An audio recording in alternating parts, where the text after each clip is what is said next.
If you're watching this video, you're likely brand new to government contracting and you're asking the question of where do I even start? Even if you've already gone down the track a little bit, you're probably still asking that question, where do I start? Because maybe it's a rough start or something like that. So before I answer the question, what I'd like you to do is hang out all the way to the end of this video, because after I go through all of the options and answers and all that kind of stuff, because there's a lot of questions and things, after I go through all that, I'm going to give you some options for how we can help you at any point in your journey.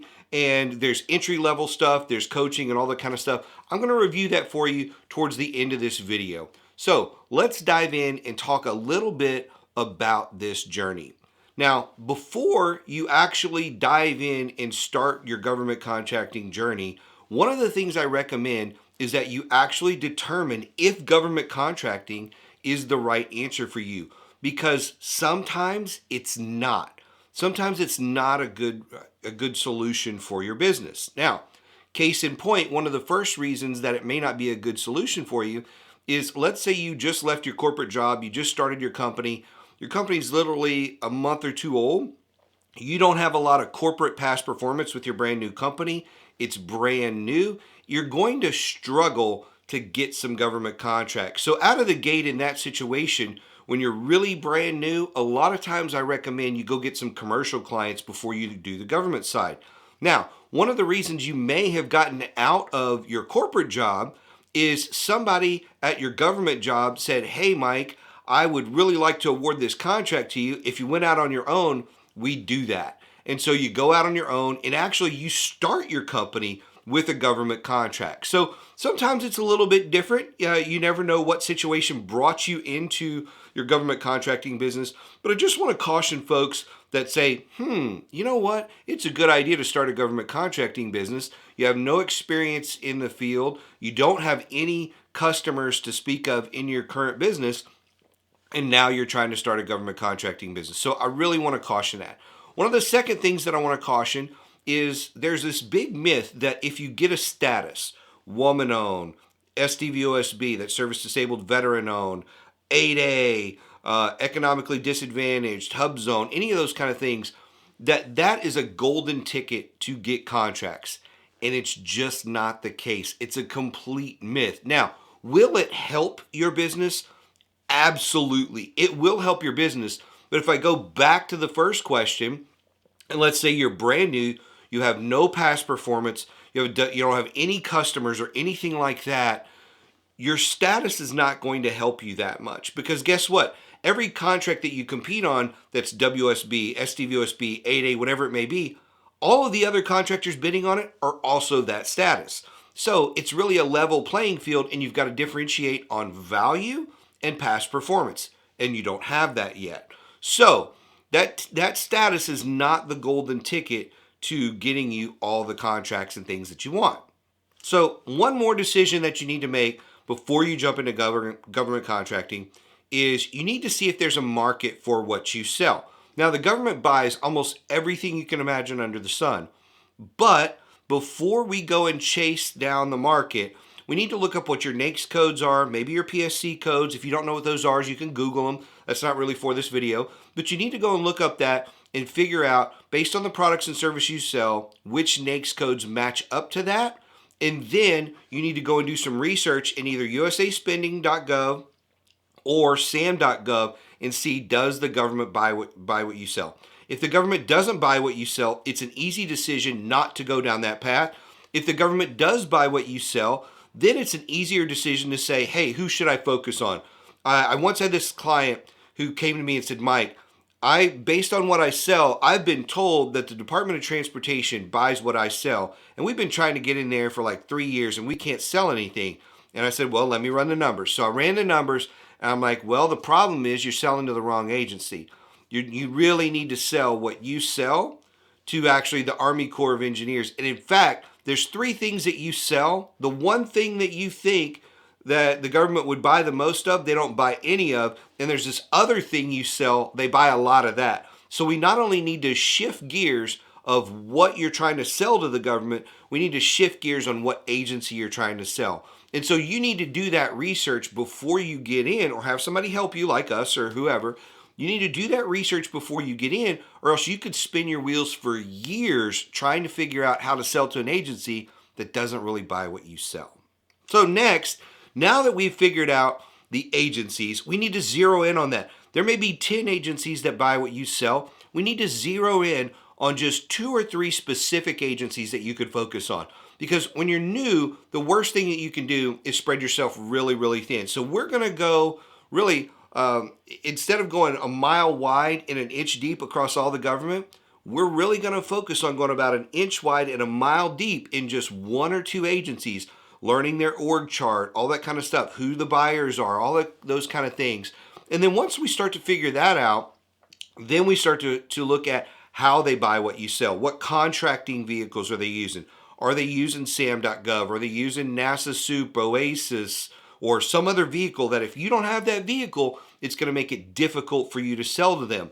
Now the other aspect comes in of your status. Let's take a look at not only the contract vehicles that agency buys, but then let's take a look at what statuses they're actually paying the most attention to. Because you'll look at one agency and you'll see their WSB numbers are off the charts. And then you go to another agency and their 8A numbers are off the charts. And you go to another agency and their SDVSB numbers off the charts. And so you want to build an agency strategy that says, hey, I need these contracting vehicles, whatever those are.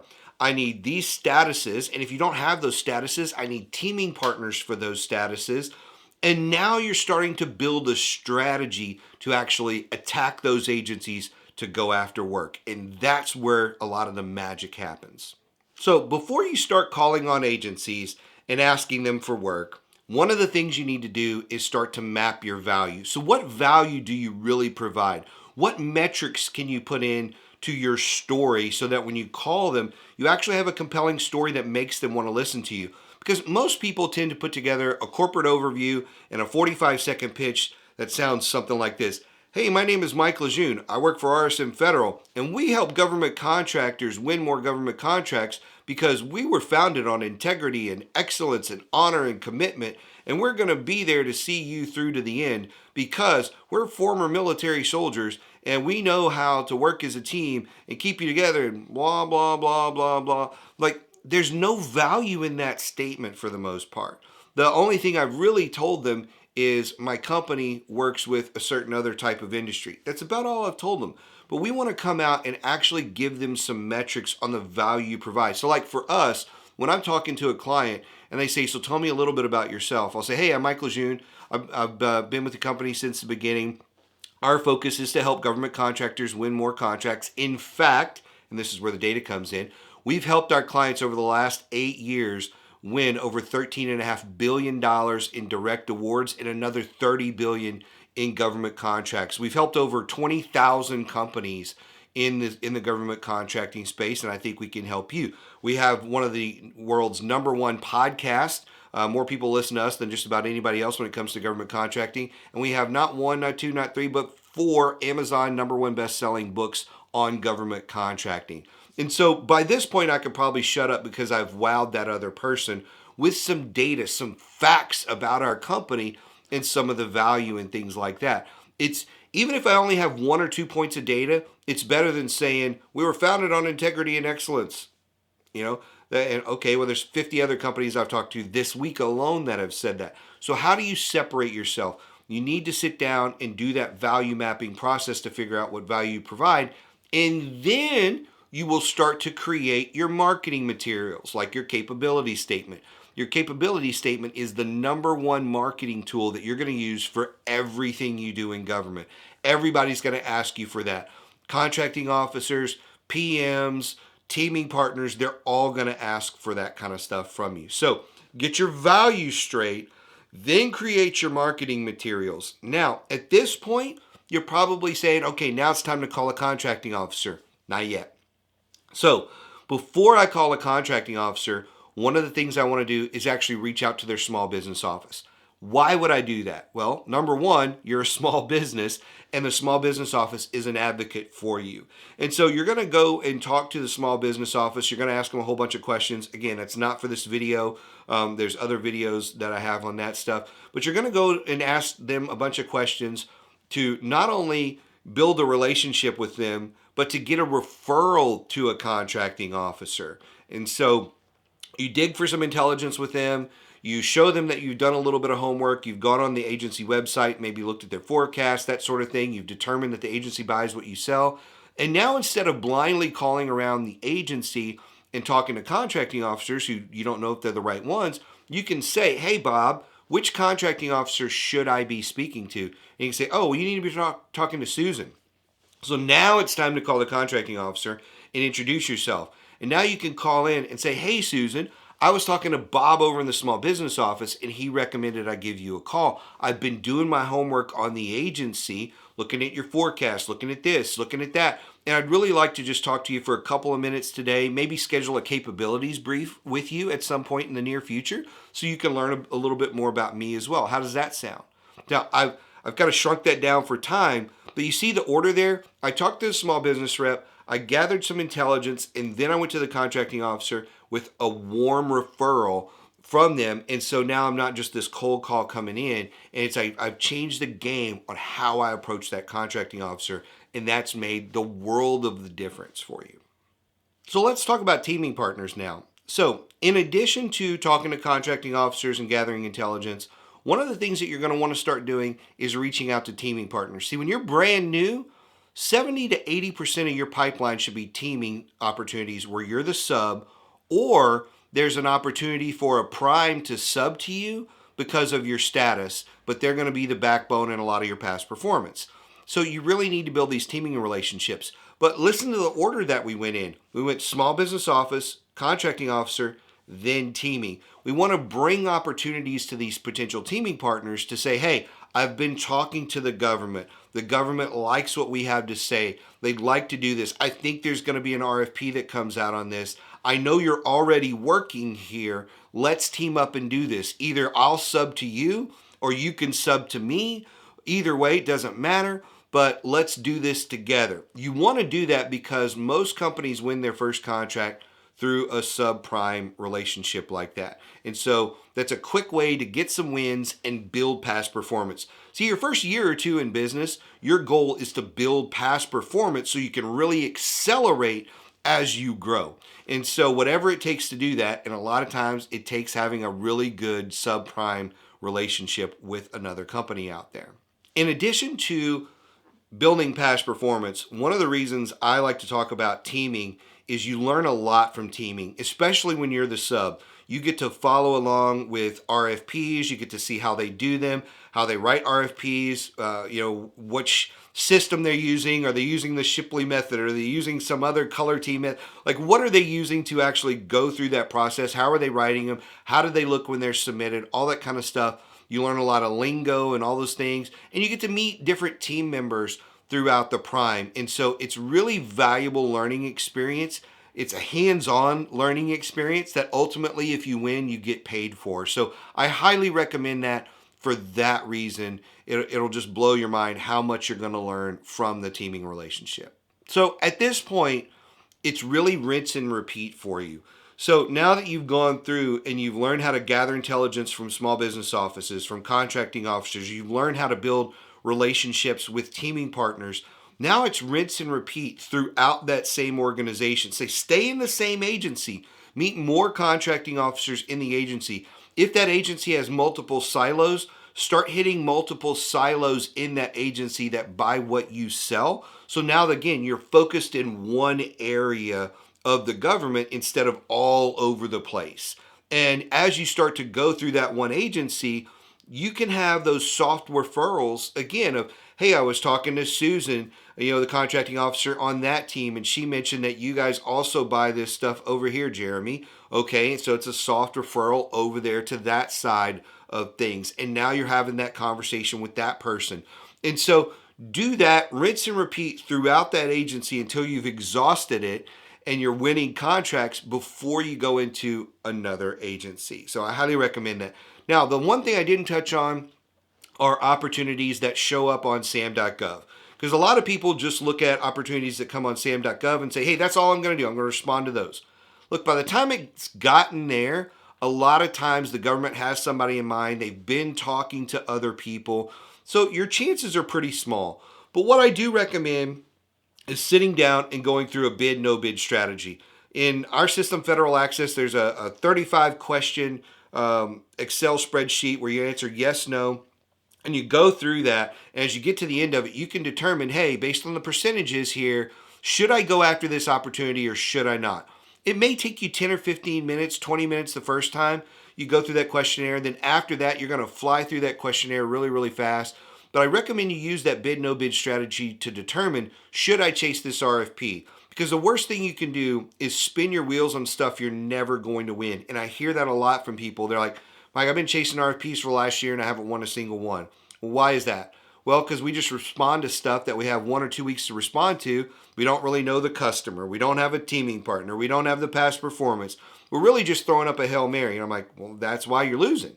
So you go through the bid, no bid process. And as you go through that, you'll determine the gaps in your strategy. And so let's say you only get to 60%.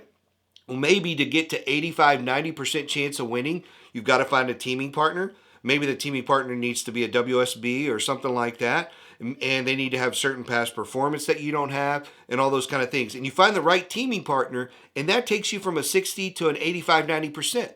It could be that simple. But if you're not looking at that opportunity as, hey, we need a strategy for this opportunity separate from everything else we're doing, a lot of times you're not going to win. So use the bid, no bid strategy to figure out where your gaps are, and then you can build a game planning strategy around winning that RFP. All right, so finally, I told you if you need help with all of this, because it's really overwhelming, there's a lot of stuff here. There's a couple of different options for folks. If you want to get into coaching, we have one of our first levels is the advisor level. It's $8.95 a month. It's really designed for folks that just have a whole lot of questions. You've got a lot of questions. You need some coaching support, and you need that coach on speed dial. That's advisor. Now, when you're first starting out, advisor may not be enough support or may just be just right. A lot of times I recommend folks have a conversation with me to determine what's right for them if they're not sure. The other program, which is our most popular program, is called Fast Track. Fast Track is $24.95 a month. That's where we focus on not only doing a lot of the data deep diving for you and with you and showing you how to do it, we really help you build that strategy out. So in addition to answering all the questions you have and helping you put out fires that are going on, we're digging deep into the strategy to say, hey, this is the agencies we should be focused on. Here's what. Here are the contract vehicles they're using. Here are the small business utilization points that they're focused on. Here's this and that. And now we're starting to craft an agency strategy. As you go and approach RFPs, we're helping with red teaming those. We're not writing them, but we're doing a red team for you. Hey, here are the things I think you missed in this RFP that are going to make you more competitive. When it comes to mapping your value, we'll go through value mapping with you and help you value map your past experience, past performance, whether you have contracts or not. We'll help you figure out, well, what's the pitch that we're going to put on your capability statement and your marketing and all that to actually get government contractors and teaming partners to have those conversations with you. So we'll go through all of that and pretty much anything else you need, and that's on the Fast Track program. Now, I realize not everybody can start out there, so one of the other options that we have is called corporate. So it's Federal Access corporate member. It's $59 a month. And in fact, if you sign up on the link that I have for this video here, you can do your first month for $29. There'll be $59 a month after that.